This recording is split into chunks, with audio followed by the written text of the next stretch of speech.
Saya pada hari ini terpaksa mengeluarkan kenyataan berkenaan dengan keadaan wabak COVID-19 di negara kita ini. Saya dapat maklumat dari pihak mereka yang terlibat dengan mengawal wabak ini bahawa wabak COVID ini sudah sampai kepada tahap yang amat serius.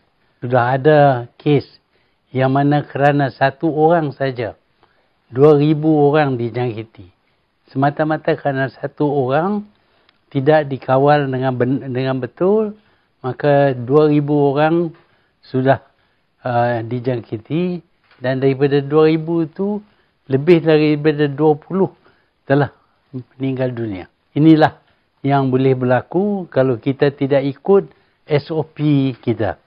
Saya berpendapat bahawa walaupun dia menjadi masalah dan tidak disukai oleh kita semua, tetapi kawalan kita amat penting bagi melawan wabak COVID-19 ini. Kita harus ingat, pada mulanya, di waktu mula-mula kita terpaksa ada lockdown pada mulanya selama 1 bulan. Pada masa itu kita dapat kawal perkembangan wabak ini sehingga kepada angka cuma 2 digit saja. Tak sampai pun 100. Tapi sekarang ini sudah sampai kepada 4 digit. 4,000 lebih biasa dijangkiti dengan wabak ini. Dan keadaan sekarang menjadi lebih genting kerana virus ini sudah menjadi varian yang baru. Dan varian yang baru ini lebih mudah dijangkiti daripada yang lama. Dan mungkin juga dia tidak dapat dikawal dengan suntikan vaksin kita. Sebab itu besar kemungkinan jumlah tiap-tiap hari akan bertambah lebih daripada sekarang, sehingga lebih daripada 5,000. Katanya sampai lebih daripada itu. Jadi kalau itu berlaku, kita akan hadapi masalah. Tidak ada tempat rawatan di hospital kita yang mencukupi. Sekarang ini pun kita dapati banyak alatan-alatan yang diperlukan sudah tidak cukup untuk rawatan pesakit-pesakit. Jadi kalau kita dapati pertambahan yang beribu-ribu, maka alatan ini juga akan menjadi tidak cukup untuk membantu. Nasib baik kita tidaklah hadapi masalah oksigen. Oksigen kita ada, tapi alat untuk menolong pesakit supaya dapat bernafas itu tidak cukup. Dan kalau ramai lagi terpaksa dimasuk ke dalam hospital, mereka tidak akan dapat rawatan yang sepenuhnya. Kalau mungkin dengan itu mereka akan menjadi lebih teruk dan mungkin meninggal dunia. Dan cara kita nak lawan ialah hanya dengan kita bendung diri kita. Iaitu kita tidak bergerak bersama-sama dengan orang lain. Saya dapati walaupun kita semayang di masjid pada hari Jumaat dan kita elak daripada berdekat-dekatan dengan orang lain yang sedang bersemayang, tetapi sebelum dan selepas semayang kita keluar dengan begitu rapat sekali, berumba-rumba. Tak ada jarak antara kita dengan orang lain. Sepatutnya jarak 1 meter itu perlu dikekalkan semasa kita berjalan pun. Bukan saja semasa kita semayang, tapi semasa kita berjalan pun jauhkan diri daripada orang lain. Mungkin setakat 1 meter. Bagi saya lebih daripada 1 meter pun lebih baik. Saya minta maaf, saya tak pergi semayang kerana saya dapati ramai yang mendekati diri mereka dengan saya untuk tanya khabar dan juga untuk tanya kesihatan diri saya. Ya, saya terima kasihlah kerana mengambil berat terhadap kesihatan saya. Tetapi hakikatnya ialah mereka berdekatan dengan saya. Demikian juga kalau saya pergi ke Bazar Ramadan, akan ada orang yang akan mendekati dengan saya dan ingin ambil gambar dan sebagainya. Apabila saja kita mengadakan Bazar Ramadan, jumlah pesakit meningkat beribu. Daripada sudah diturun kepada 2,000, sekarang ini sudah sampai kepada hampir 4,000, 3,700. Ini kerana kita tidak jauhkan diri kita daripada orang lain. Ya, saya mengakui bahawa agak sukar kita berbuat demikian. Kita jumpa dengan kawan-kawan dan sebagainya. Mereka mendekat diri dengan kita. Dan kita perlu jauhkan diri daripada mereka. Yang penting bagi diri kita, kawalan disiplin kita. Iaitu jangan kita berdekatan dengan orang lain. Ini saja yang boleh menolong kita.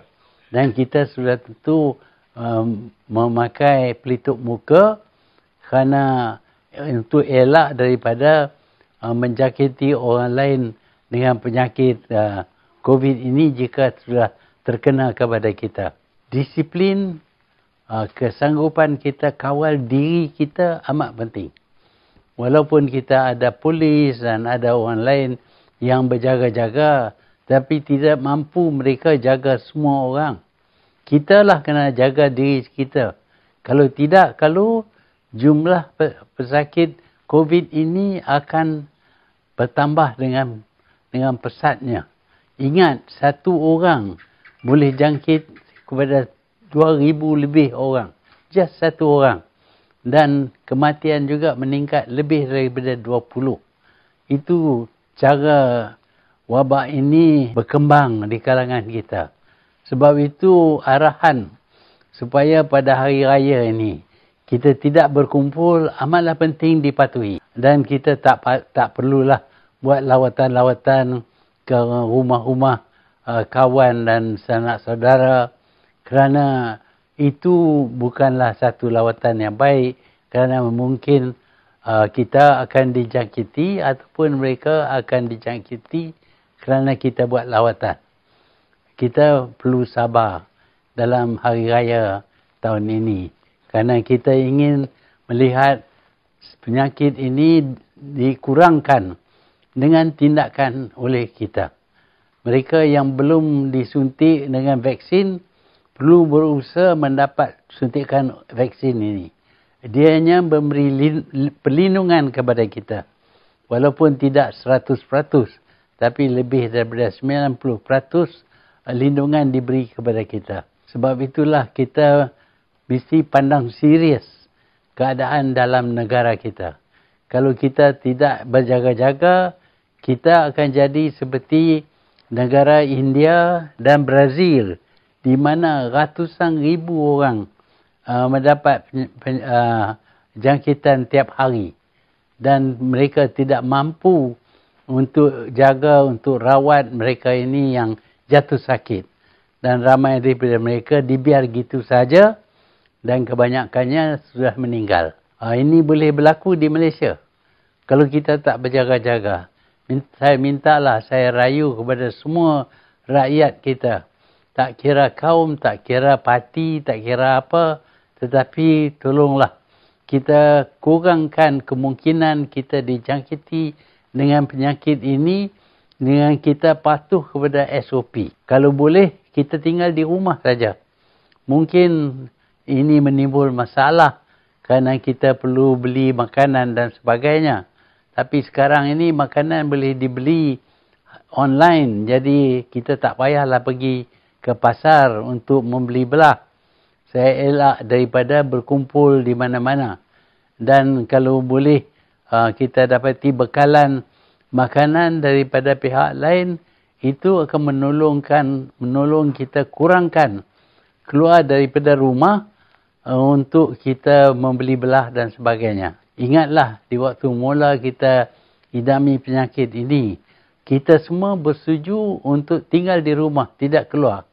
Di jalan-jalan raya kita dapati tak ada sebuah pun kereta. Dan tak ada orang yang berjalan ke sana sini di masa itu. Dan kita telah kawal diri kita selama 1 bulan. Dan dalam 1 bulan itu, wabak ini dikurangkan. Sebaliknya, apabila kita ada pilihan raya di Sabah, maka ramailah yang daripada Semenanjung yang pergi sana untuk berkempen dan untuk hadir dalam berbagai upacara di mana terdapat ramai orang. Dan seperti mana kita tahu, apabila tamat saja pilihan raya, mereka kembali ke Semenanjung dan pada masa itu jumlah mereka yang mengidapi pesakit ini bertambah dengan begitu mendadak, begitu banyak. Jadi kalau di waktu ini kita adakan bazar Ramadan dan sebagainya, besar kemungkinan jumlah akan meningkat. Saya sedih kerana tentulah ramai yang mereka sudah bersiap sedia untuk menjual juadah dan sebagainya di bazar-bazar. Tetapi kalau kita utamakan jualan itu, ramai juga akan dijangkiti dan mungkin ramai juga akan meninggal. Jadi kita kena tabah hati, kita sabar dan kita perlu korban sikit. Saya harap pihak kerajaan dapat membantu mereka yang tidak ada makanan dan tidak ada wang dan sebagainya supaya penderitaan rakyat dapat dikurangkan. Inilah harapan saya dan ini disebabkan oleh saya dapat maklumat baru ini bahawa penyakit ini, wabak ini berkembang dengan pesat dan ramai yang akan dijangkiti dan juga ramai yang akan meninggal dunia kerana dihidapkan dengan penyakit ini. Itu sajalah pesanan daripada saya. InsyaAllah kita semua akan selamat dan dapat merayakan secara terhad hari raya ini supaya kita dapat korban hari ini untuk keselamatan kita pada hari esok. Sekian. Wabillahi taufiq wal hidayah. Wassalamualaikum warahmatullahi wabarakatuh.